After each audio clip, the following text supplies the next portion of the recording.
हाय दोस्तों, success education अड्डा में आप सभी लोगों का तहे दिल से स्वागत है। मैं प्रवीण कुमार फिर से केमिस्ट्री पढ़ाने आया हूँ। क्लास 12 चैप्टर 1 ठोस अवस्था। आज मैं पढ़ाऊँगा पार्ट 3। उसमें मैं अवयवों के आधार पर बता दिया था कि ठोस कितने प्रकार के होते हैं। उसमें मैंने दो बताया था, क्रिस्टलीय ठोस और अक्रिस्टलीय ठोस। ये है अगला, मान लो उसको ए नाम मानते हो तो ये बी पॉइंट है। घटकों की इकाइयों एवं अंतराकणीय बलों के, इसी को बोला जाता अंतरा आणविक बलों के आधार पर ठोस के प्रकार। अब इसको सर्च करने के बाद पता चला ये ठोस के प्रकार तो निकाले गए, लेकिन ये ठोस किस प्रकार के थे? और सारे ठोस क्रिस्टलीय ठोस थे। इसीलिए अगर आपसे पूछ दिया जाए कि क्रिस्टलीय ठोस के प्रकार कितने होते हैं, तब भी आप यही लिखोगे। अगर आपसे ये भी पूछ दिया जाए घटकों की इकाइयों एवं अंतराकणीय बलों के आधार पर ठोस कितने प्रकार के होते हैं, तब भी वही लिखोगे। आया समझ में? इसीलिए मैंने क्वेश्चन में लिख दिया कि क्रिस्टलीय ठोस। सर्चों के बाद ये पता चला था कि क्रिस्टलीय ठोस थे। ये एक्चुअल में 4 प्रकार के होते हैं।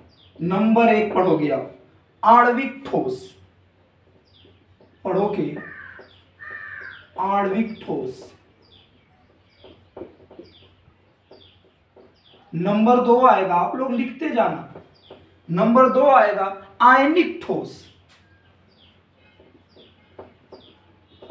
नंबर 2 है आयनिक ठोस।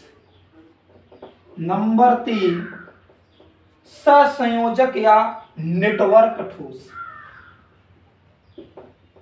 सहसंयोजक, सहसंयोजक या इसी को बोलते हैं नेटवर्क ठोस। चौथा होता है धात्विक ठोस।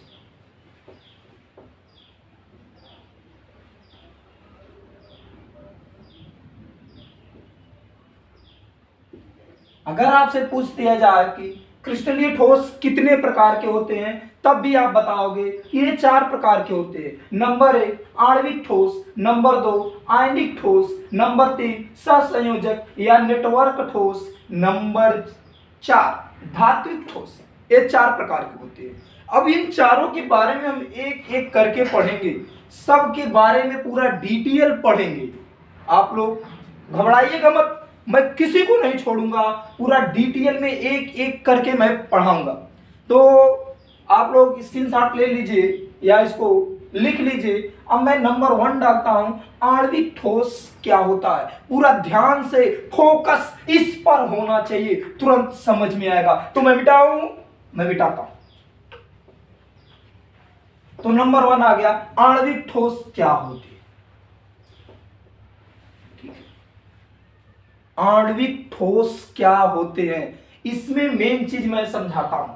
आणविक ठोस, इसमें 2 चीज मैंने ठोस के पढ़ाने में बताते हुए आया था कि अवयवी कण क्या होते हैं।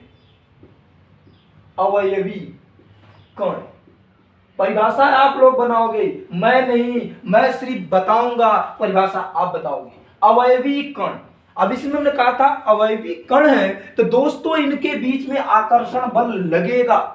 तो इनके बीच आकर्षण बल, आकर्षण बल, ये 2 चीज मैं बताऊंगा, परिभाषा आप बनाओगे। इनके बीच जो अवयवी कण होते हैं वो तो अणु रहेंगे या परमाणु रहेंगे। अणु रहेंगे या परमाणु, या तो अणु होंगे या परमाणु होंगे। आकर्षण बल, इनके बीच आकर्षण बल जो होता है आणविक आकर्षण बल होता है। अभी आपको पूरा समझ में नहीं आएगा, अभी हम इनके प्रकार जब पढ़ाएंगे तब दोस्त पूरा पकड़ के आएगा। आणविक आकर्षण बल,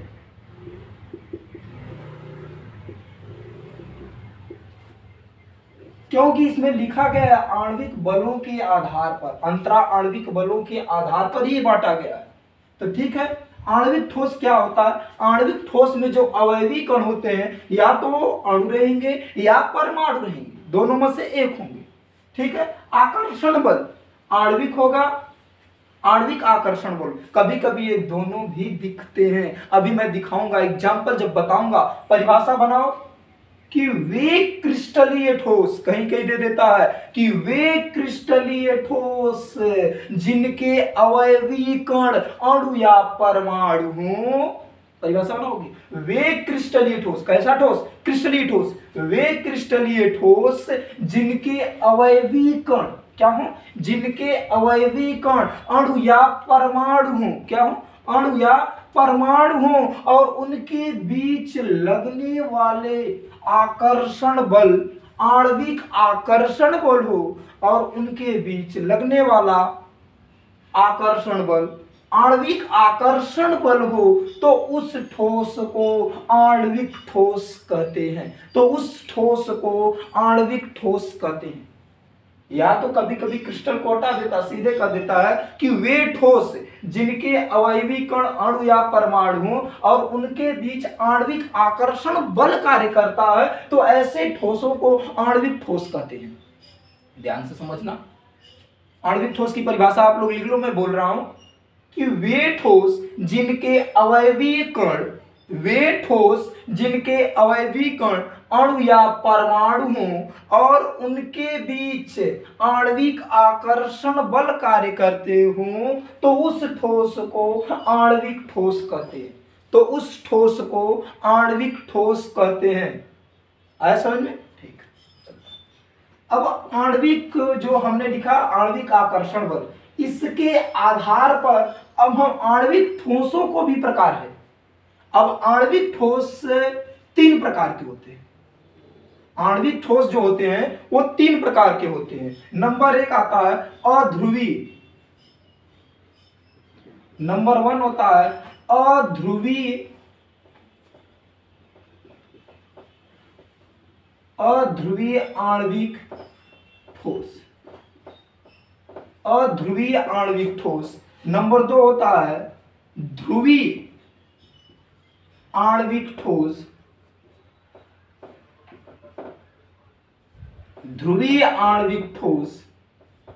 नंबर 3 होता है हाइड्रोजन आबंधित या बंधित, कहीं कहीं लिखा रहता है हाइड्रोजन आबंधित आणविक ठोस।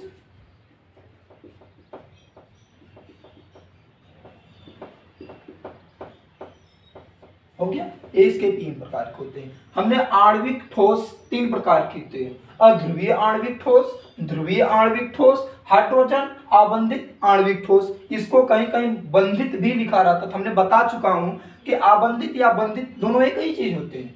तो ठीक है, अब हम इसमें नंबर 1 करके डालते हैं अध्रुवीय आणविक ठोस क्या होता है। तो दोस्तों आप लोग अपना हेडिंग डालो अध्रुवीय आणविक ठोस, अध्रुवीय आणविक ठोस। बाकी को मैं मिटाता हूं, हेडिंग नंबर 1 डालता हूं।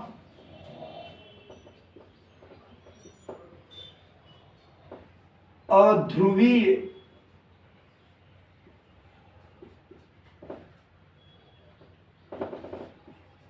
अध्रुवीय आणविक ठोस।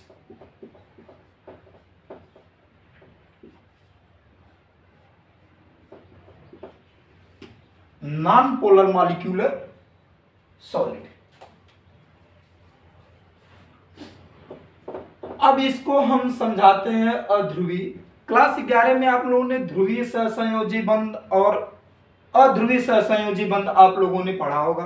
अगर नहीं पढ़ा तो मैं थोड़ा सा उस पर प्रकाश डालता हूं, दिखाता हूं, फिर मैं अपने टॉपिक को आगे लेके बढ़ता हूं। खैर इसी चीज में मैं बताता जाता हूं। जैसे हमने कहा था कि सहसंयोजी बंध क्या होता है, जब साझे के इलेक्ट्रॉन, जब 2 परमाणुओं के बीच साझे के इलेक्ट्रॉन के कारण जो बंध बनता है उसे हम सहसंयोजी बंध कहते हैं। अब देखो, अगर सहसंयोजी बंध जो है, अगर उन दोनों परमाणु के जो दोनों परमाणु हैं उनके मध्य में स्थित है, तो इस पर कोई भी पॉजिटिव या निगेटिव चार्ज नहीं आएंगे, तब इस बंध को कह देते हैं हम क्या बंध कह देते हैं, क्या कहते हैं? अध्रुवीय सहसंयोजी बंध, तो वहीं से आया है। अब जैसे हम लेते हैं H2, I2, N2, ये सब बहुत सारे आएंगे, लेकिन हमने इसमें H2 को लेकर चलते हैं।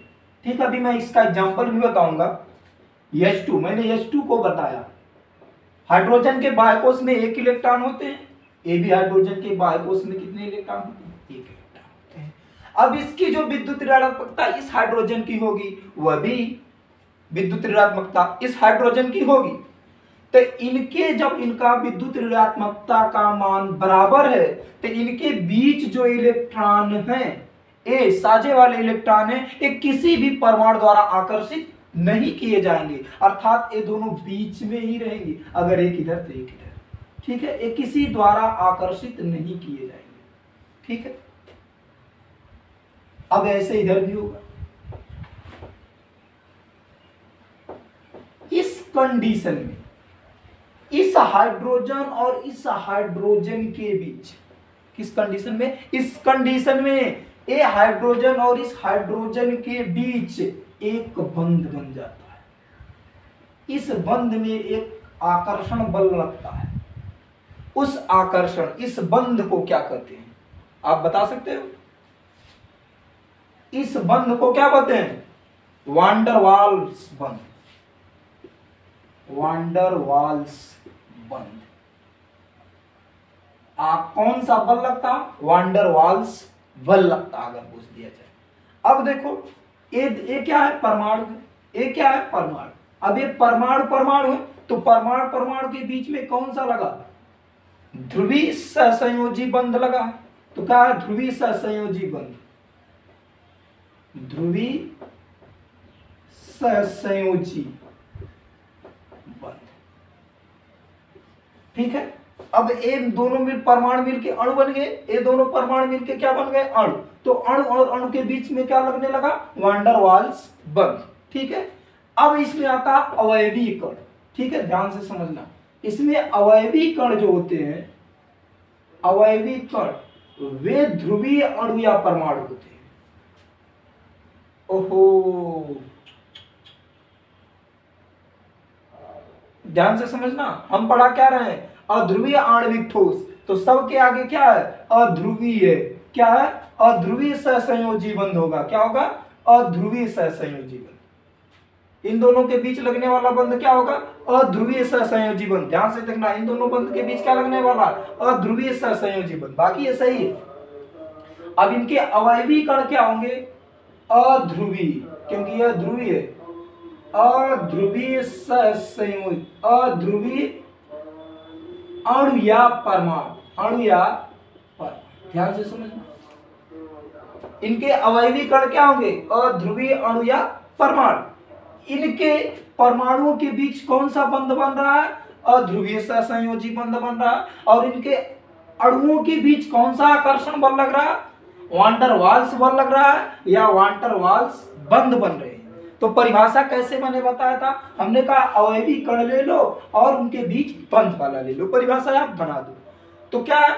अध्रुवीय आणविक ठोस क्या कहलाते? तो लिखोगे वे आणविक ठोस, यहां से बनाओगे वे आणविक ठोस जिनके अवयवी कण अध्रुवीय अणु या परमाणु हों, अध्रुवीय अणु या परमाणु हों, और उनके परमाणुओं के बीच, परमाणु ले लो, और उनके परमाणुओं के बीच अध्रुवीय सहसंयोजी बंध बने और उनके अणुओं के बीच लगने वाला बल वांडर वाल्स बल हो, तब उस आणविक ठोस को अध्रुवीय आणविक ठोस कहते हैं।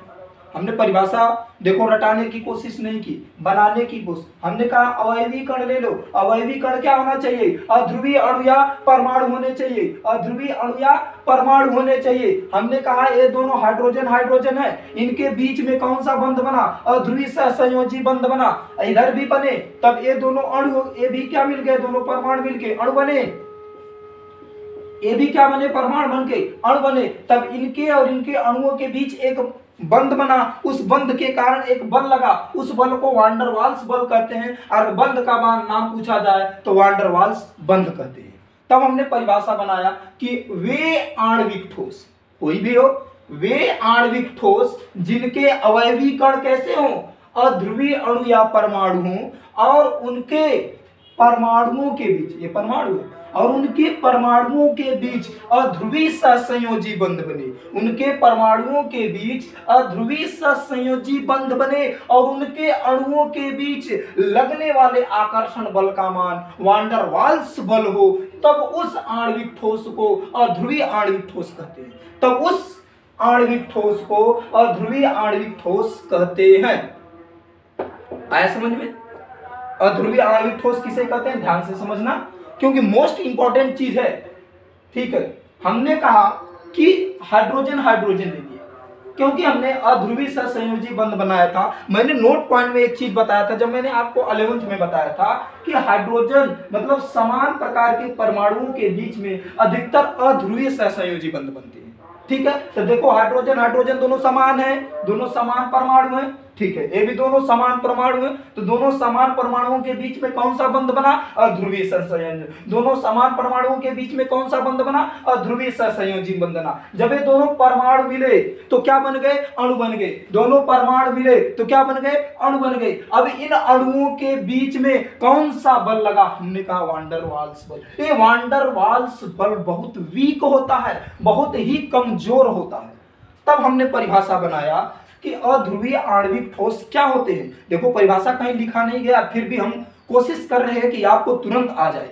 तो देखो अवयवी कण क्या है, अध्रुवीय अणु या परमाणु होने चाहिए। तो हमने लिखा वे आणविक ठोस, वे आणविक ठोस जिनके अवयवी कण, देखो मैं बोल रहा हूं दोस्तों, लिखो वे आणविक ठोस जिनके अवयवी कण, वे आणविक ठोस जिनके अवयवी कण अध्रुवीय अणु या परमाणु हों, अध्रुवीय अणु या परमाणु हों और उनके परमाणुओं के बीच, परमाणु बना, उनके परमाणुओं के बीच अध्रुवीय सहसंयोजी बंध बने और उनके अणुओं के बीच लगने वाला बल वान डर वाल्स बल हो, तो और उनके अणुओं के बीच लगने वाला बंध वान डर वाल्स बंध हो या वान डर वाल्स बल हो, तो उस आणविक ठोस को अध्रुवीय ठोस कहते हैं, अध्रुवीय आणविक ठोस कहते हैं। जैसे अभी एक चीज मैं बताऊंगा, ध्यान से बड़ी बात ले लो। जैसे H2Cl2, जैसे एग्जांपल लिख लो, H2Cl2 I2। एक चीज और बता दे, CCl4, ये सब के बीच इत्यादि बहुत सारे चीज हैं, ऐसा नहीं है कि यही चीज है। इन सब के बीच में कौन सा लगता है, अध्रुवीय आणविक ठोस है। एक ऐसे ठोस है, अध्रुवीय आणविक ठोस है। लेकिन आपके दिमाग में एक चीज आता होगा, सर H2 तो गैस है, Cl2 तो गैस है, I2 तो गैस है, फिर ये ठोस कैसे दिमाग में आया? लो, हमें पता था ये आपके दिमाग में आना चाहिए, अगर पढ़ रहे हो तो दिमाग में आना चाहिए। अब मैं बताता हूं कि दोस्त अगर H2 गैस है तो मैं कैसे कह रहा हूं ये ठोस है। ध्यान से समझना, मैं पानी लेता हूं, मैंने कहा मैं पानी ले लिया, पापयाक मंत्र पानी, मैंने कहा मैं पानी ले लिया। अब पानी किस ले लिया, वो भी वाष्प वाला पानी लिया। वाष्प, वाष्प में है पानी, कैसा में है, वाष्प। तो वाष्प एक क्या है, हमारी गैस है। वाष्प क्या है, गैस है। अब हमने कहा इसका क्या करोगे, टेम्परेचर गिराओगे। क्या करोगे, टेम्परेचर गिराओगे, तापमान को कम करो। क्या कर दो, तापमान को कम करो। जब तापमान घटाते जाओगे तो वाष्प क्या होगा, किस अवस्था में आ जाएगा, द्रव अवस्था में। किस अवस्था में आ जाएगा, द्रव अवस्था में। अब हमने कहा नहीं, अभी नहीं रुकना है, अब उसके टेम्परेचर को और गिराओ, उसके तापमान को और गिराओ। तापमान गिरता गया तो द्रव जो होता है किस में बदल जाएगा, ठोस में। किस में बदल जाएगा, ठोस में। तब की बात किया गया है, आया समझे, तब की बात किया गया है कि H2Cl2 CCl4 जो होते हैं अध्रुवीय आणविक ठोस होते हैं। एक्चुअल में हमको बता दिया गया पानी द्रव अवस्था में होता है। अगर मैं पानी को ठोस अवस्था में बदल दूं तो हो सकता है दोस्तों। इसीलिए ये जब अगर आपके दिमाग में आता है H2Cl2I2 सर तो ये तो गैस में है, तो मैं कैसे इनको ठोस मानूं, तो मैं दोस्त बताता हूं उसके टेम्परेचर को गिराया गया है, उसका टेम्परेचर का मान गिरता गया, जैसे टेम्परेचर गिरता गया एक टाइम वैसा आ जाएगा, गिर जाएगा, वो ठोस अवस्था में हो जाएगा। उस टाइम को ये दिया गया है। आया समझ में? ते हमारा अध्रुवीय आणविक ठोस था। अध्रुवीय आणविक ठोस की परिभाषा मैंने लिखा दिया, एग्जाम्पल आप दे सकते हो। अगर आप ये बनाना चाहते हो, परिभाषा बनाने का मेथड जानना चाहते हो, आप इसको छाप सकते हो और कोई दिक्कत नहीं है। अब इसमें हमारा एक चीज आ गया है वान डर वाल्स। वान डर वाल्स की उत्पत्ति कहां से हुई, थोड़ा सा मैं बताता हूं, ज्यादा तो नहीं बताऊंगा। बेटा देखो,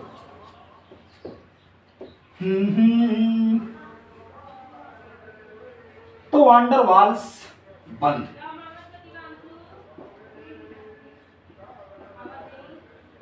वान डर वाल्स बंद,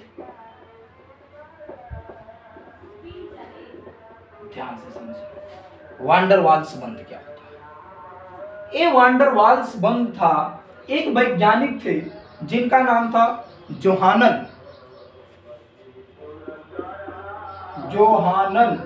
वान डर वाल्स, इन्होंने दिया था वान डर वाल्स।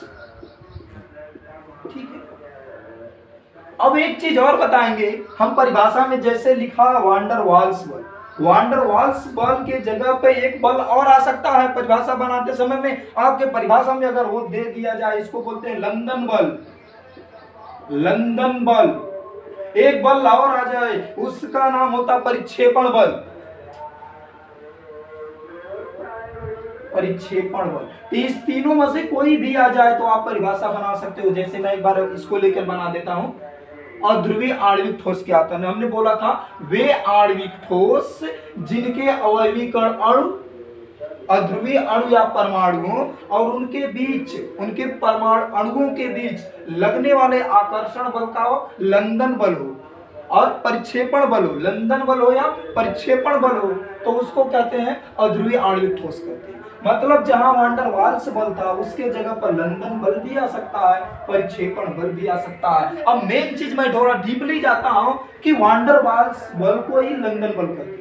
एक लंदन बल जो होता है वान डर वाल्स बल का एक प्रकार होता है। ठीक है, लंदन बल जो होता है वान डर वाल्स का एक प्रकार होता है। वान डर वाल्स बल को किसने दिया था, जोहानन वान डर वाल्स ने दिया था। ठीक है, अब इसमें एक चीज और हम बताते हैं कि लंदन बल जो होता है, ये जो होता है लंदन बल,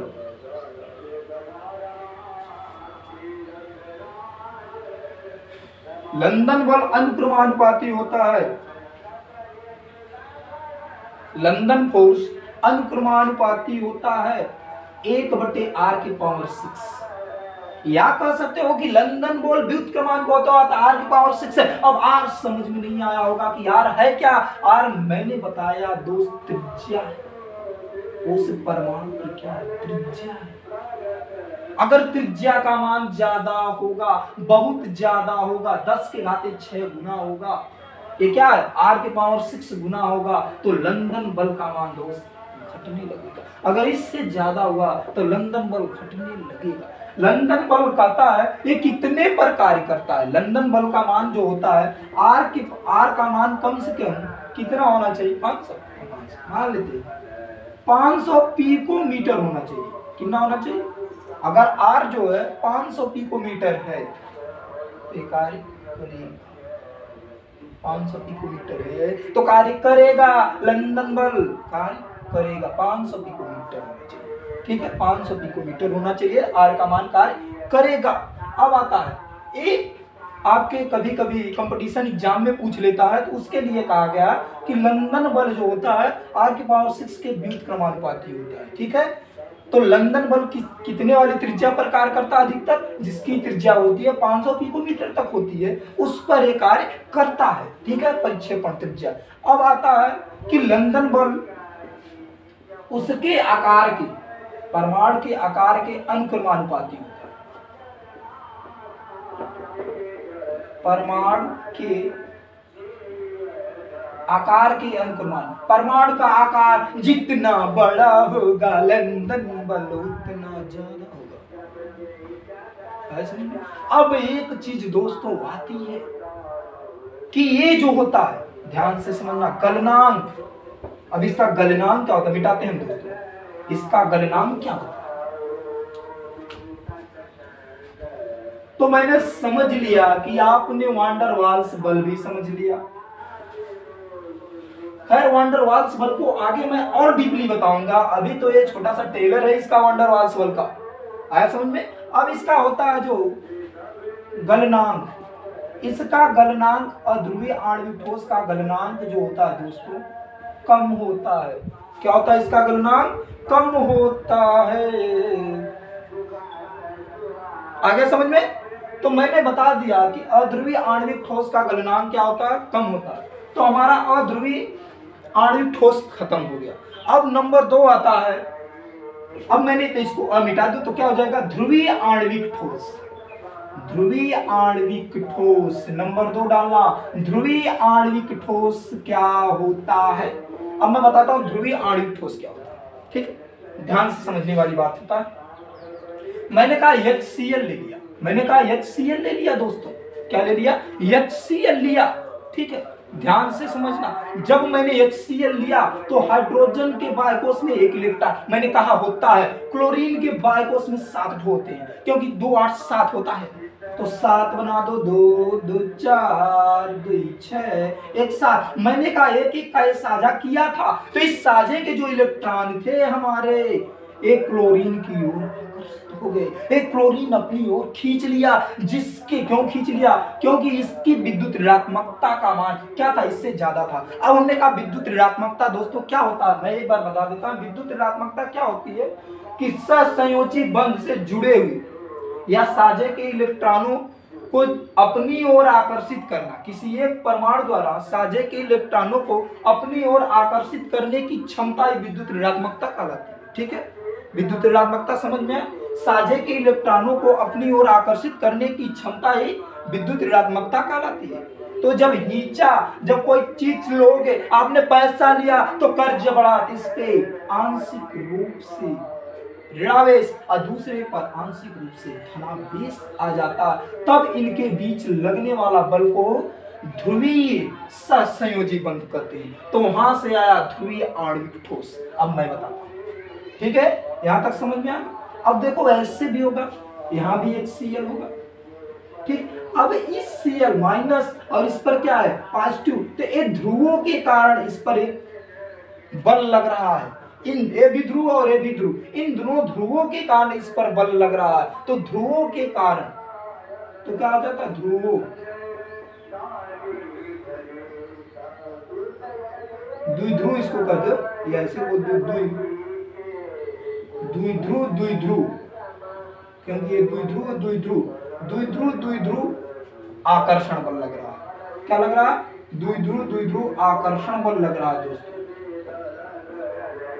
कौन सा बल लग रहा है, द्विध्रुव आकर्षण बल लग रहा है। और इनके परमाणुओं के बीच, ये दोनों परमाणु हैं, इन परमाणुओं के बीच में कौन सा लग रहा है, ध्रुवीय सहसंयोजी बंध लग रहा है। ध्रुवीय सहसंयोजी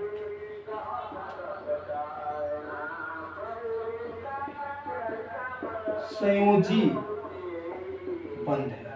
कौन सा बंध बन रहा, ध्रुवीय सहसंयोजी बंध बन रहा। और इनके अवयवी कण क्या होंगे, अब ध्यान से समझना, अवयवी कण क्या होंगे, ठीक है। इनके अवयवी कण क्या होंगे,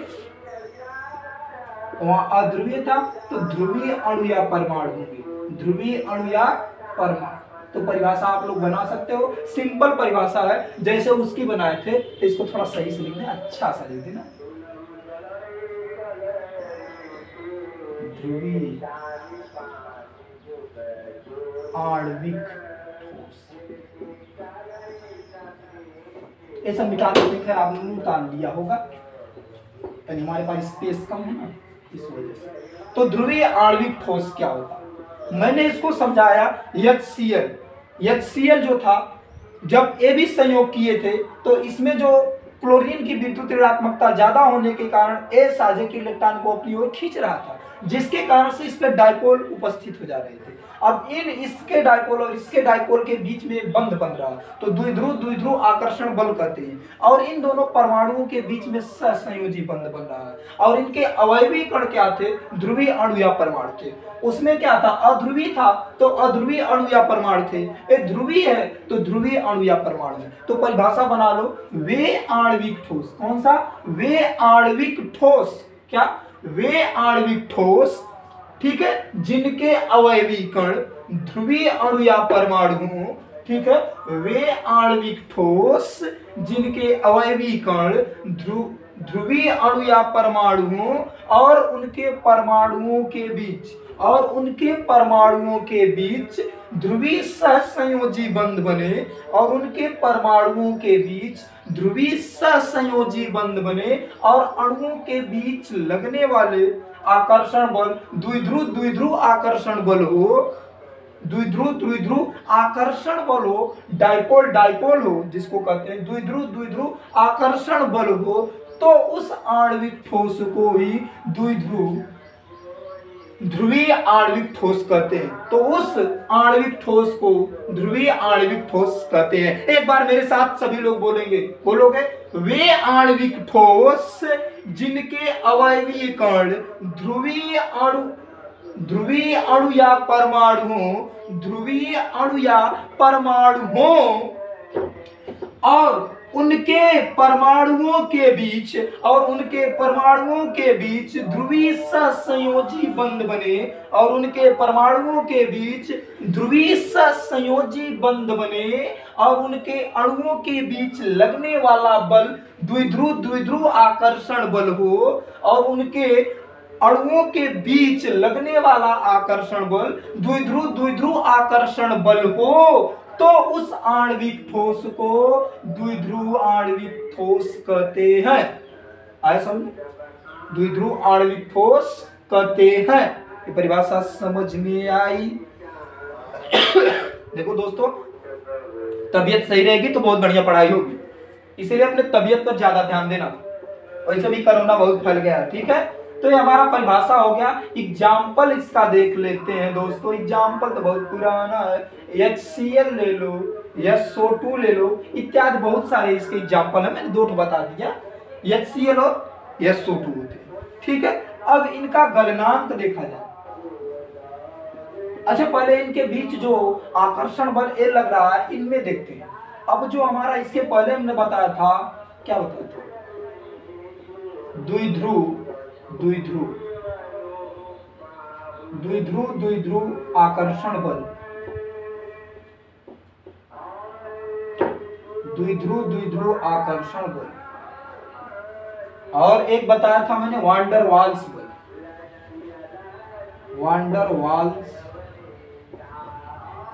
तो जो हमारा द्विध्रुव आकर्षण बल होता है वे वान डर वाल्स बल से ज्यादा होता है। ये वान डर वाल्स बल से क्या होता है? ज्यादा होता है। अब आप लोगों को दिमाग में आएगा कि कैसे, अगर द्विध्रुव आकर्षण बल का मान ज्यादा हो रहा है वान डर वाल्स बल से, तो कैसे? मैं थोड़ा सा बताता हूं। अच्छा, मैंने बताया था कि हाइड्रोजन इनके बीच कोई क्या कर रहा है? इलेक्ट्रॉन की साझेदारी हो तो रही है, लेकिन कोई पूर्ण रूप से इलेक्ट्रॉन ना तो दे रहा है ना तो ले रहा है। ना तो इलेक्ट्रॉन की अधिकता हो रही है ना तो इलेक्ट्रॉन की कमी हो रही है, जिसके कारण इस पर कोई आवेश चार्ज नहीं आ रहा। जब कोई चार्ज नहीं आएगा तो ये इनके बीच जो हमारा हमने फिजिक्स में थोड़ा सा पढ़ा था कि लगने वाला कौन सा आयन बल जिसको बोल जाता है, वो क्या है? नहीं बन रहा है। लेकिन न्यूटन के अनुसार इनके बीच इसका द्रव्यमान होगा, इसका द्रव्यमान होगा, तो दोनों के द्रव्यमान जब होगा तो इनके बीच में कौन सा बल लगेगा? आप लोग बताओगे। जब 2 परमाणु हैं, 2 परमाणुओं के बीच और भी द्रव्यमान है, 2 द्रव्यमानों के बीच में कौन सा बल लगता है? न्यूटन साहब ने बताया था कूलाम के नियम। कूलाम में कौन सा आवेश लगता है? आवेश आता है, इसमें द्रव्यमान आता है। तो दोस्तों देखो, आवेश के कारण अब हमने एक चीज और बताया। जब HCl ले लेते हैं, यहाँ देखो HCl, इसमें चार्ज आया प्लस, इसमें माइनस, यहाँ हाइड्रोजन में कोई चार्ज नहीं था, तो ये दोनों हमारे द्रव्यमान लिए गए, दोनों हमारे क्या थे, द्रव्यमान थे। ये हमारे इसके कारण आवेश आ गए।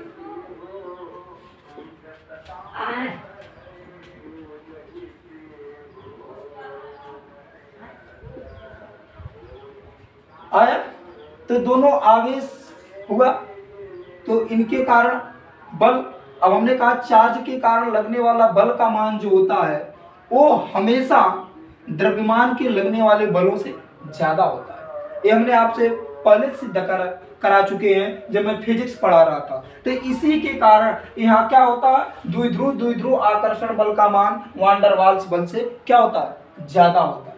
आया समझ में, क्योंकि यहाँ कूलाम का नियम लगता है, यहाँ जो होता है हमारा न्यूटन का नियम लगता है। ठीक है, न्यूटन का द्रव्यमान लिया जाता था, मैंने दो इलेक्ट्रॉनों के बीच लगने वाले द्रव्यमान के मान से भी निकाला था और उनके चार्ज में निकाला था, तो चार्ज का मान हमेशा ज्यादा आया था द्रव्यमान से, कितना गुना आया था मैंने ये भी निकाल के दिखाया था। तो खैर इसके कारण ये दोनों आवेश है।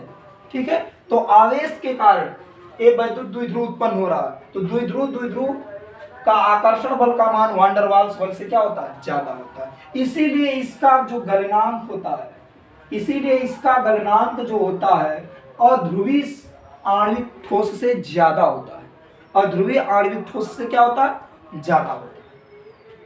आधे लोगों को ये चीज समझ में नहीं आई होगी, लोग फिजिक्स थोड़ा सा जो पढ़े होंगे वो समझ ले सकते हैं। तो मैं मिटाता हूं, एक बार और कोशिश करता हूं। बस ये जान लो कि द्विध्रुव आकर्षण बल का मान ज्यादा होता है वान डर वाल्स से, इसी के कारण इसका गलनांक जो होता है ज्यादा होता है। ध्रुवीय आणविक ठोस का गलनांक ज्यादा होता है अध्रुवीय आणविक ठोस के गलनांक से। आया समझ में, ठीक। अब बात रही कि कैसे ज्यादा होता है, तो मैंने बताया कि इस पे आवेश आ जाता है, आवेश के कारण इलेक्ट्रिक चार्ज आता है, चार्ज के कारण से वैद्युत क्षेत्र उत्पन्न हो जाते हैं, वैद्युत क्षेत्र के कारण वैद्युत बल लगता है और उस वैद्युत बल का मान गुरुत्वाकर्षण बल से ज्यादा होता है। क्योंकि यहाँ आता कूलाम का नियम, क्या आता, कूलाम का भी आवेश के बीच में कार्य करता है। ठीक है, एक आता न्यूटन ये द्रव्यमान के बीच में कार्य करता है। तो हमने कहा द्रव्यमान के बीच में अगर जो होता है उसका मान हमेशा कम होता है आवेश की अपेक्षा। मैंने एक चीज समझाया, तो आज मैंने दो चीज आपको बताया कि ध्रुवीय सहसंयोजी बंध क्या होते हैं, तो ध्रुवीय आणविक बल क्या होता है और अध्रुवीय आणविक बल क्या होता है। अब मैं नेक्स्ट वीडियो में पढ़ाऊंगा आप लोगों को कि हाइड्रोजन आबंधित आणविक ठोस क्या होते हैं और उसके प्रकार क्या होते हैं। आया समझ में, तो इस वीडियो में बने रहिए और देखते रहिए और घर पे ही आप लोग पढ़ाई करते रहिए। ठीक है, क्योंकि बाहर कंडीशन बहुत खराब है, अगर आप स्वस्थ रहेंगे तभी पढ़ पाएंगे। इसीलिए आपको जब आवश्यकता हो तभी आप घर से बाहर निकलें और मास्क लगाकर निकलें। ठीक है, इतना बताने के लिए थैंक यू, धन्यवाद।